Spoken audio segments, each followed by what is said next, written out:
All right, we have the Oppo Reno 4, the Oppo Reno 4 Pro, and also the new Enco TWS earphones from Oppo. 3 products launched by Oppo recently, and actually the Oppo Reno 4 and 4 Pro are really different. Even though the specs do look pretty similar, they do use the same Snapdragon 765G chipset. The Pro is definitely a Pro type of phone over the non-Pro. So you get this flat screen, AMOLED screen on the Reno 4, and you do get this dual cutout as well, which is pretty small. But without a doubt, this phone just seems very mid-range. It's a mid-range phone from the specs and in the design and the build. But when you switch over to the Reno 4 Pro, it is really evident why this phone is more expensive. You still get the 765G chipset, but the design overall is just... It's basically very high-end, almost flagship grade design. This actually reminds me of the Find X2 Pro. I would call this phone actually a mini or mid-range Find X2 Pro. It keeps that amazing design from that phone. You get this curved AMOLED display. It's a 90Hz refresh rate, this tiny hole punch design.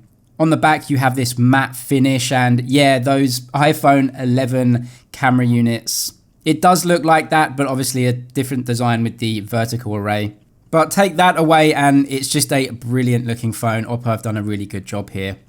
If you look at the specs on this phone, yes, it seems expensive for the specs anyway. There are much cheaper phones with this processor and with triple cameras, but the design, the feel, the look, the materials that Oppo have used are really premium.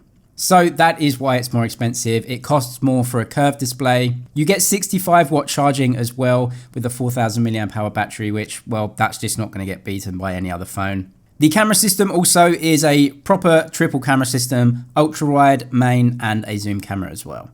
I'm not really sure how I feel about the Reno Glow branding on the side plastered on there, but hey, they've done it, and I guess you kind of get used to it the more you hold it, but definitely I prefer this red one. It is a beautiful design and a beautiful screen. If you were looking at the Find X2 Pro, which, I mean, it's just an amazing phone, but it is very expensive. This is essentially what I believe to be a mini version, a slightly cheaper version. Also, the matte finish on the back is actually quite rough to the touch. Definitely not as smooth as the OnePlus 8 Pro, but a really unique design in any case.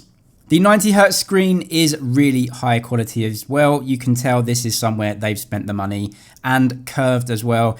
This type of screen is just really expensive. The unit cost of a curved high refresh rate OLED screen is expensive, which again does explain some of the reason that this isn't going to be one of the best bang for your buck phones in terms of power and price. There are cheaper phones out there for sure in the mid-range, but there's not many that beat this phone in terms of the quality of it, the quality of the components. It is Gorilla Glass 6 on there on the front as well. And for example, it has UFS 2.1 storage, which does get beaten by UFS 3.0. But again, there are some compromises in this. There are some really high-end specs. But overall, as a package, as a premium mid-range, I guess you would call this, it really does well.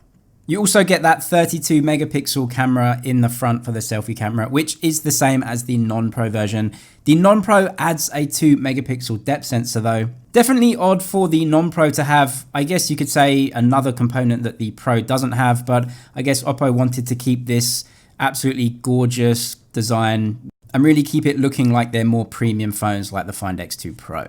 I really can't give you my opinions on the camera overall in the shop. It's just impossible to really tell how good the camera is, but it's a pretty good zoom range. You do get up to 30 times zoom in the photo option. It's a 2 times optical zoom camera, but it goes to 30 times in photo. You can go up to 20 times in video as well.